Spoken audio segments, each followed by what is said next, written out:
towards preppdom. And dressing is certainly a way to feel and look and blend. But that doesn't mean you're preppy, especially if you're a conscious. It's also manners. Well, now I'm seeing how you guys do this trick of yours, because you have the illusion that if you buy the book, you can become preppy, but then it's still hard to do. So it's still sort of an exclusive club. I mean, of the people, let's say 1 million people buy the book. Of those people, they're not all going to get it right. Some are going to wind up like Kanye and not quite nail it, right? Well, I think the other thing we found out, which is probably no surprise, but is a true reality, is that as we were working on this, and at first we were really super secret about it, and it was the Manhattan Project. And then as it was more coming to light, and I would mention it to this person or that person, everybody has an opinion about this. Passionate. And so I would say to somebody, well, you know, I'm working on the new Preppy Handbook. Well, I hope you're going to include mutts. And I said, excuse me? Well, all the preps have mutts now. Like the whole with the pure breed, no, it's mutts. But it was one thing like that after another. And so now when you go on the web, some people think we did a fantastic job. Some people think we got it all wrong, or that we're being too inclusive. It's really interesting.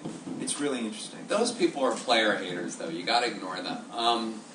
David, I want to know how you think the preppy world has changed in the 30 years since the first book came out. Well, I think it's actually a really interesting question, and I think that the very fact that so many people are sort of have an opinion about it is actually a testament, and I think a testament to how, I mean, it's bled into the general culture, and in ways, and I think that preppy people have bled into the general culture in a way too. Like my own mother and father were much preppier people 30 years ago, and they're much less preppy to see now. You know, if you saw them, they just look like, you know, white people. And that doesn't surprise me. Do they wear Crocs? No, they do not wear Crocs. Okay. But you know, my mom lived in Santa Fe for a while, and you know, my father lives in Montana and Florida. You know, he's on his 4th wife. You know, is that preppy? I don't know. I mean, he's, you know, I don't know. That doesn't seem that preppy, but, you know, you can't tell. Meanwhile, some people who, you know, are not the daughters or sons of the American Revolution do seem extremely preppy. And then you have the Martha Stewart people. Is the flawless, perfect, you know, kind of facade, is that preppy, or is it that run-down kind of like, that, you know, that hinge door that looks like, oh, is that white trash or is that preppy? It's like, it's sort of hard to tell. Okay, I was on her daughter's TV show called Whatever. Oh, stop bragging. Okay, I'm sure it will be canceled by next week. Has anybody heard of or seen a show called Whatever? Is this Alexa Stewart? Yeah. Okay. Yeah. When she did deign to talk to me, she asked me about her mother. Martha is not preppy. Okay, preppy's but she is a wannabe, and she is aspirational. She's completely. I mean, she's from Nutley, New Jersey, and she's Polish, and she's aspirational, and she. I mean, her trick is not all that dissimilar in that her books and her show and everything, she sets up this impossible to reach ideal, but it's just close enough that you think maybe you can get it. You're in the same, same wheelhouse. The fact that she can cook should be the dead giveaway. Right away. She's eliminated herself. Right. Too into food and her not kitchen into... is too clean. Everything's She's too an orderly. overachiever. Right. Now, Susan, you said something, and we're going to go to questions in a second, but I had to follow up something. You said that, you know, your family and your ancestors are the most rigid preppies. You know, it's the most rigid. On my father's side. Obviously, on the other side, it was not that, as everyone can tell. Yeah, but on your father's side, what, as a mom, you live, you know, in New York and Manhattan, and you have a kid. Are you, how much of your preppiness is getting passed down, or is it sort of getting diluted by the generation? Well, I'm married to a British West Indian, so it's being upheld. She goes down to Grace Church. She's there every Sunday. She's been going since she was 2 weeks old. So she's a good Protestant. She can recite the Nicene Creed in her sleep. But I'm also the flamboyant diva, so she's a little bit confused. We're multicultural, we're multi-everything. And you're Hollywood, and that's not Exactly. That's so not we're a little preppy. bit of everything. But it's UN Day at her school, so she'll be going as a Trinidadian carnival person, but she'll be carrying a picture of the Mayflower. Nice, nice. Well, let's hear for all of our panelists who answered this question. And now I want to hear. Do you have somebody wandering about with a microphone? Is that going to be? Okay, good. So who's got a question for the experts? So way in the back. We'll wait till the microphone gets to you. What is the preppiest city in America? Ooh, good question. Well, I want to say, I want to cheat, and I want to say Boston is the preppiest. I mean, Boston really is the preppiest because it has the oldest school where you two went. It also has what we're saying is the oldest continuing prep school in America, which is Roxbury Latin. Even though Collegiate on West 78th is older.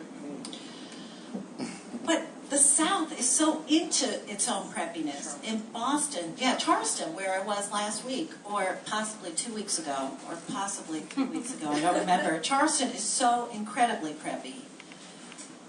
So it would be a tie. It would be like, and if you call it Boston, it's the boss from Boston and the ton from Charleston. So it's kind of a combo. Any thoughts? Do you guys have want to part company on that? I actually think it's a very good point that I've noticed enormously that the vogue for preppy dressing seemed to have come so much from Southern colleges, and you see I would hear people talk about this designer or that designer doing bow ties. It's like, yeah, they've been wearing them at Hampton and Sydney for 2 seasons. And this is where this whole vogue really came back out of. And so I think that's a really good point that this preppy wave has come from the South. Okay, next question. Yes, back there. I'm still trying to figure. I'm still trying to figure out what a Kanye is, but back 30 years ago, I had a roommate who went to Brown with Lisa Birnbach. I'm sorry, I thought Birnbach. I thought it was Birnbach. And he was an Italian from Brooklyn. He has the part of this mortal coil, I'm afraid. But he was outraged. I did not sleep with that man. No, you didn't. I don't think. And but our younger roommate was Mrs. Onassa's attorney's youngest son. So we had great preppy credentials. And just the other night, I found, and I've been wanting it so badly, the first Preppy Handbook out on the dollar outfit here. Really? And it called to me, and I grabbed it. Yeah. Wow. But I'm wondering, is it really preppy to buy the new handbook? The new book? I mean, what do you think? Is it really preppy to buy True Prep? Yeah. Yeah. Okay. I'm looking forward to it. I'd also like to say full disclosure, if it's out on the dollar card and it's the Preppy Handbook, it's probably all worn. No, it's in good position. It's almost Well, a mistake on the Strand. I'm told they sell for several hundreds of dollars. You might want to I sell call it. dibs on it. No, I'm keeping By it. the way, just so you know, this isn't all. I know that a lot of people think this is all just capitalism at work here with True Prep, but there is a charitable component too, which is that some of the proceeds of the book will go to buying the Strand a new sound system. So really keep that in mind. It's a real incentive. Okay. Did you want to address? That was more like a freestyle rap than it was a question, which was a poetry slam. Yeah, I want to just snap my fingers. Kanye. You got to Google Kanye when you get home. We're just not going to talk anymore about it. Any other questions? Oh yes, way in the back. I was reading a little bit of the book earlier today, and when you get to the family, there's this little section on grandmother. I'll just read it really quick for anybody who doesn't know what I'm talking about. Grandmother might even be surprisingly open to your same-sex union. Grandmothers are amazing that way. Grandmother may have had, once upon a time, a deeply felt long-lost love she dared not introduce to her mummy or daddy, her chemistry partner. Mary. Right. Okay. So, is this sort of one of the things you're talking about when people are commenting online about the book? This is the door being open, the gates open. You got that right, sister. Yeah, I think people don't like that. It's there is always somebody in the closet or somebody who is a secret person because they were in rehab or they were in trouble or they got pregnant or they... Or may I add, a Boston marriage. A Boston marriage. Oh, good point. That's a lesbian thing. Yeah, I think people just would like, a lot of people would like things to stay the same. Having said that, while the gates are open to every kind of person, they are not open to rude people. And we're very, very strong on manners. And as parents, well, 3 of us so far have children. You're not breeding, and no. Okay, dead inside. The way Their dogs are very polite. exactly. But the fact is that we are very concerned with good manners, and I think that the people who are writing ugly things about the book because black people are mentioned, or Oak Bluffs is mentioned, or the white convert to Islam who is the chaplain at Brown University is mentioned. Okay, but we like polite people, and I think that is really the controversy we should be talking about. More upset about the multicultural inclusions or the people who are the people of other sexualities? What is most upsetting? I don't know, because my teenage daughters told me not to read that, Mommy. Okay. Because it would upset me. Yeah. But you've read it. Well, I read some of the Amazon reviews, which is I think what you're referring to. Yeah. There seems to be a real indignation of the concept that you don't have to be born into it. Now, That's what I'm... I don't agree, but it is... Yeah. There is that ethos, and Yes. it's quite strong, that this is... You can't just waltz into this, so it is... It's a funny... First of all, 2 things. One is I love how much we're talking about Amazon at the Strand. I think that's great. I'm sure they appreciate it. But we're not talking favorably about Murder it. in the cathedral. I'm sure they appreciate it as well.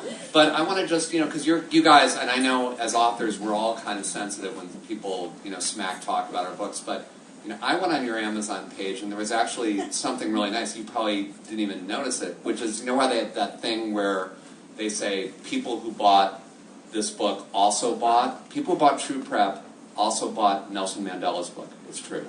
No, that's not true. But I think there's a lot of overlap. I think a tremendous amount of overlap, because you guys are knocking down those gates and you're breaking the barriers. And I mean, maybe I'm a little grandiose to compare you to Nelson Mandela, but I think there's some overlap. You dress differently, but I think there's a lot of overlap. It's also tribal cloth, though. Absolutely, absolutely. Yes, the Madrid. But let's praise the Strand, because we've been talking a lot. But We love the Strand. I mean, look, without like a bookstore like this where you can see the books and feel them and touch them, how would you know what to order on Amazon? You would never know. So it's a great resource. Okay, who's next? Oh, back there.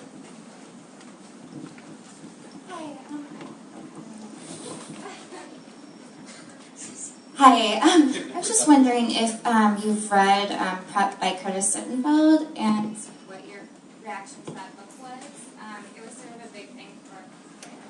That's a great question. Yeah, it was sort of a big thing for my generation. I know a lot of people in my grade read that a while ago, and what your reaction was. The question was what I thought of Curtis Sittenfeld, her book called Prep, and honestly, I've not read it. I liked the cover.